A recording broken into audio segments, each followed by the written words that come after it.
또 거기서 내 하나님 여호와를 위하여 단 곧 돌단을 쌓되 그것의 절기를 대지 말지니라.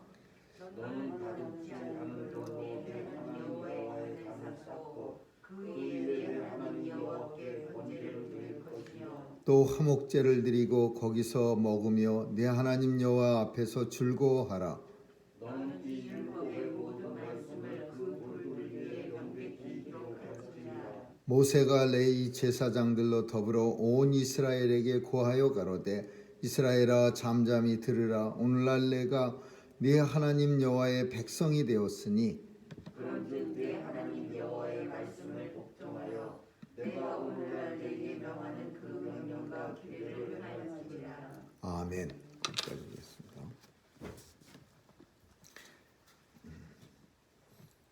모세가 장로들과 더불어 백성에게 오늘 명령을 합니다. 이 명령을 너희는 다 지킬지니라. 근데 이 명령을 하나님의 모든 말씀이라는 의미보다는 오늘 본문 안에서 하시는 말씀 몇 가지를 말씀하시는데 그 명령을 반드시 다 지킬지니라 라고 우리는 이 명령에 대해서 생각할 수 있습니다. 그럼 첫 번째 명령이 뭐냐 하면은 큰 돌에다가 석회를 발라서 엄청 큰 돌에다가 석회를 발라서 거기다가 하나님의 말씀을 다 새겨 넣어라, 새기라 그렇게 말씀합니다. 큰 돌멩이에다가 석회를 바르는 까닭은 석회를 바르게 되면 아무래도 이렇게 글씨를 파기가 좀 쉽습니다. 석회가 돌보다는 연하고 또 글씨를 새겼을 때 훨씬 더 사람들이 잘 볼 수 있게 그렇게 보이기 때문에 그렇습니다. 그런데 석회는 반면에 돌처럼 단단하질 못해서 오래 시간이 지나면은 물에도 이렇게 녹고 또 이렇게 밟을 때마다 하얀 거 신발에 묻어서 더러워지기도 합니다. 그 석회는 그래서 그 내구성이 없습니다.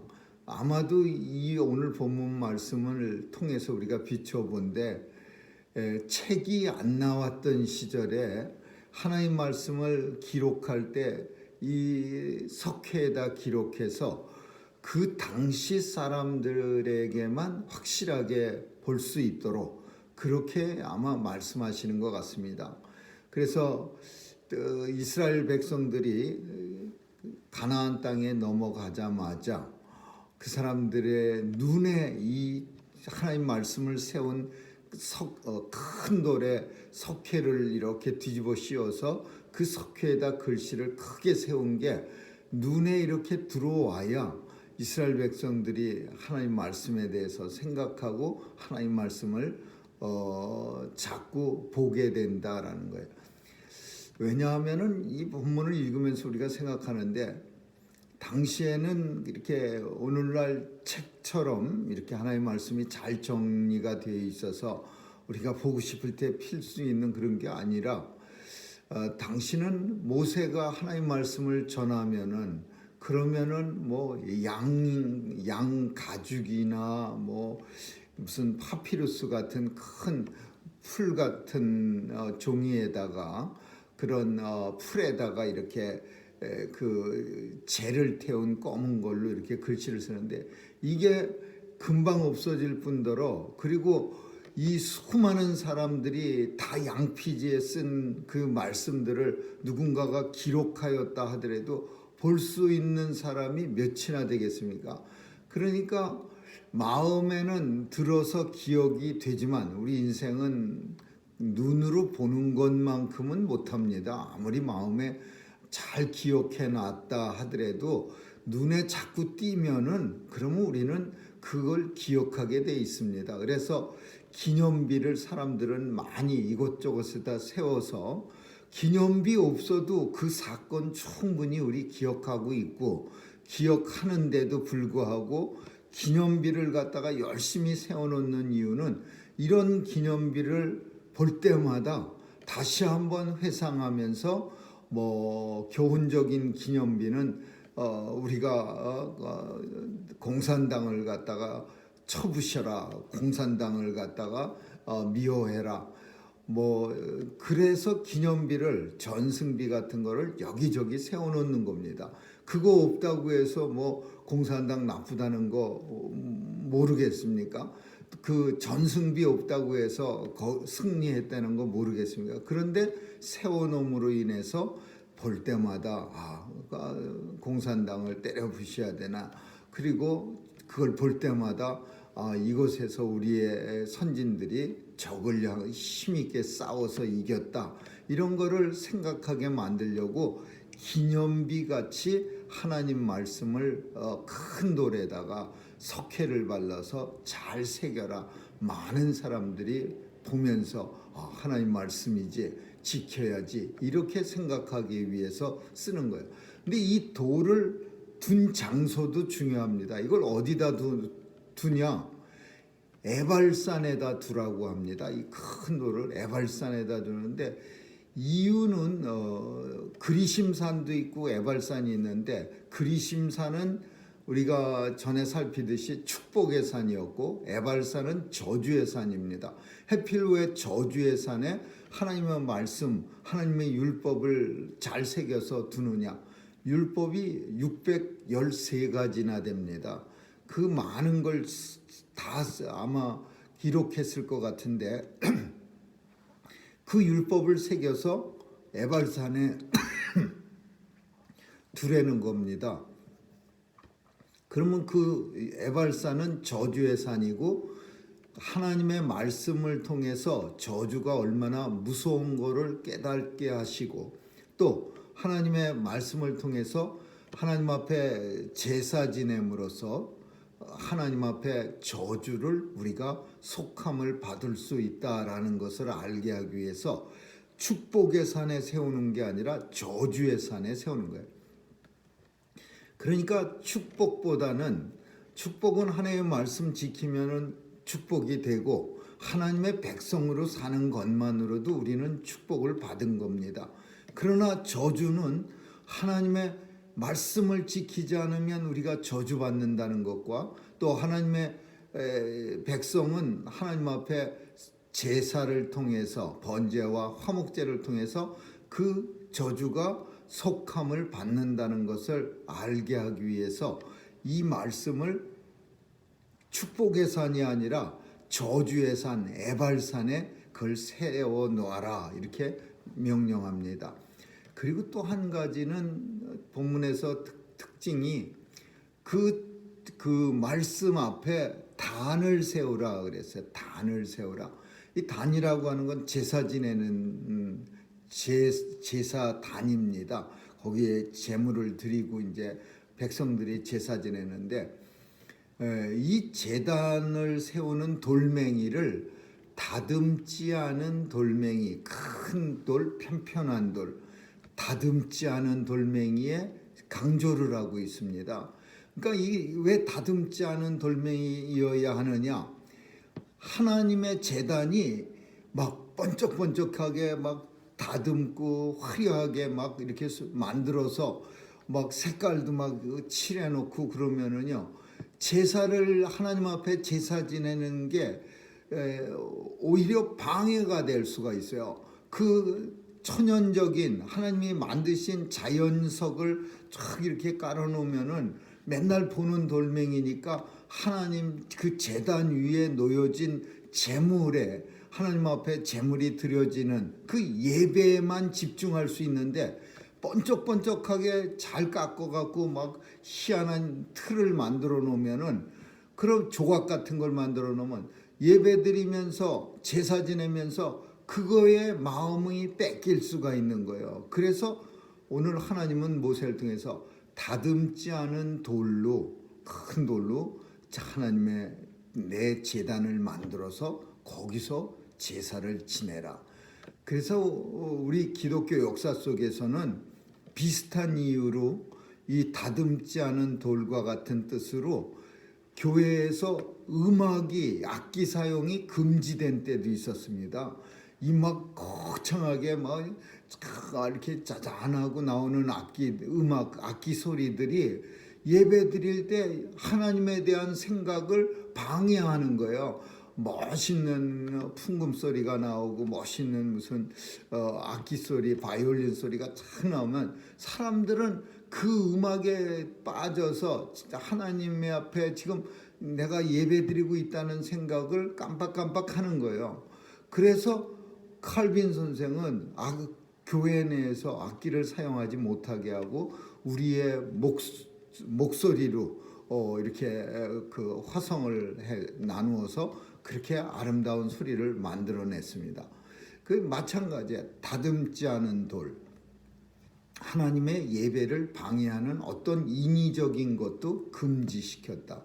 그리고 그 단에 번제와 화목제를 드려서 하나님 앞에서 너희가 함께 먹고 마실지어다. 제사장도 함께 오고 이웃 사람도 함께 오고 또 제사 드리는 사람도 제사를 드림으로써 즐거워하고, 그러니까 예배를 통해서 또 본문 속에서 나타난 확실한 그 예배의 의미가 함께 즐거워하는 거예요. 다 같이 번제와 화목제, 번제는 하나님 앞에 모두 태워서 다 올려드리는 향기로운 제물이지만 화목제는 우리가 아는 것처럼 화목제 음식은 다음 날까지 킵해 놓을 수가 없습니다. 그날에 다 먹어야 돼요. 그럼 그날에 다 양을 잡거나 염소를 잡거나 또 어떤 사람은 여유가 있는 소를 잡으면은 그걸 무슨 수로 그날에 다 먹습니까?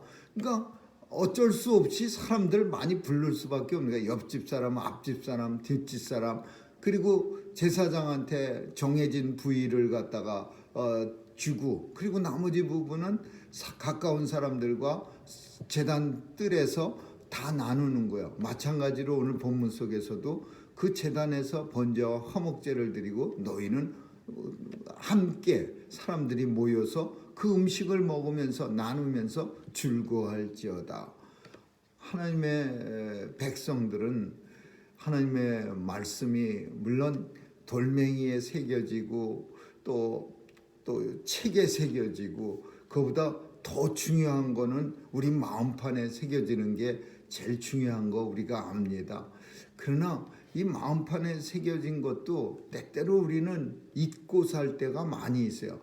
그러나 우리 눈에 무언가 보이게 되면은 잊었던 마음판에 새겨졌던 게 다시 한번 또 떠오르게 만드는, 회상시키게 만드는 그런 역할이 이 눈에 보이는 것으로 인해서 그런 역사가 나타나기도 합니다. 그래서 자꾸 기념비를 세우고 십자가를 여기저기다 세우고 또 다른 캐톨릭 같은 데서는 뭐 여기저기에다가 동상을, 성모상을 만들어 놓고 눈에 띄게 만들면은 사람들은 눈에 자주 띄면은 생각 많이 하고 기억나게 돼 있는 겁니다. 그래서 그런 의미로 똑같은 의미가 될런지 몰라도 집에는 성경책이 여기저기 좀 있어 갖고서 여기 가도 발에 걸리는 게 성경책이고 저기 가도 발에 걸리는 게 성경책이면 아무래도 많이 눈에 띄면은 성경책 안 읽더라도 한 번쯤은 살피지 않을까, 그런 생각도 해봅니다. 하나님의 말씀도 여기저기 저희 집에도 그렇지만 많은 어떤 교회 가 보니까 별 군데다 다 붙여놨어요. 화장실에도 붙여놓고 말씀들을 갖다가 이렇게 써갖고서는 여기저기 벽에다가 다 붙였어요. 조금은 지저분해 보이기도 하지만은 그렇게 눈에 자주 띄면은 안 볼 수가 없는 거예요. 화장실에 가서도 이렇게 서 있으면 보여지고 여기 가도 보여지고 집에서도 여기저기 온 군데다 다 붙여놔서 그래서 돌아다니면은 하나님 말씀이 눈에 띄게 만드는 일도 그다지 뭐 나쁜 일이라고는 할 수 없고 하나님 말씀을 그렇게 살아도 가까이 한다면 얼마나 좋겠습니까? 오늘 또 한 가지는 예배는 함께 즐거워하는 거. 오늘 본문 속에 예배를 통해서 하나님 앞에 제단 위에서 제사를 지내면서 다른 사람들과 함께 즐거워하는 이 의미가 예배의 목적 속에 있다는 사실, 또 하나 다듬지 않은 돌이라는 거, 이거에 대해서 오늘 본문이 제일 저는 읽으면서 중요한 단어같이 여겨졌습니다. 하나님 앞에 순수한 자연적인 모습으로 하나님 앞에 드려지고, 또 하나님 앞에 예배 드릴 때는 신령과 진정이라는 그 말의 뜻이 결국 길게 해석하면 다듬지 않은 돌이라는 뜻과 같은 뜻이 됩니다. 신령하고 진정, 다른 어떤 불순물이 섞이지 않은 마음으로 하나님 앞에 예배 드려져야 돼. 하나님 앞에 드려지는 제단은 다른 어떤 불순물, 뭐냐 번쩍번쩍하게 칠을 해놨다든지, 아니면은 돌멩이 그 정을 가지고서 그냥 멋있게 정교하게 이상한 모습을 만들어놨다든지, 그런 게 아니라 그냥 순수한 모습이야. 순수한 신령하고 진정한 마음이 하나님 앞에 그대로 드려지는 게, 그게 제단이고 그게 예배의 가장 중요한 정석이라고 볼 수 있는 겁니다.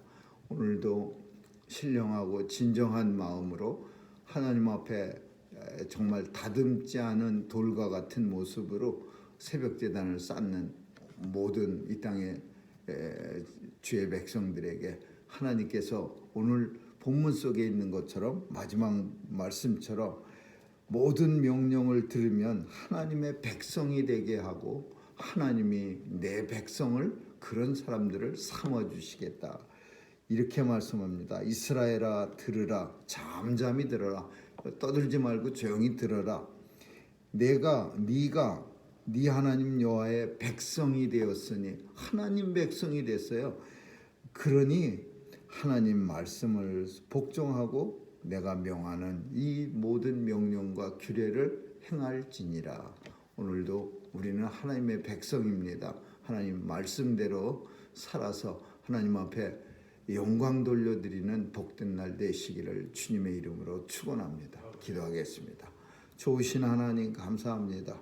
하나님의 은혜가 오늘도 우리의 삶 속에 충만하여 하나님과 함께하는 자의 형통한 모습으로 세상을 이기며 또 예수 그리스도의 영광을 드러내는 삶 살게 해 주옵소서. 하나님께서 지켜 보호해 주시고 인도해 주시고, 또 오늘도 예수님의 이름으로 가는 곳곳마다 승리의 체험 있게 하여 주옵소서. 감사드리며 예수님 이름으로 기도합니다.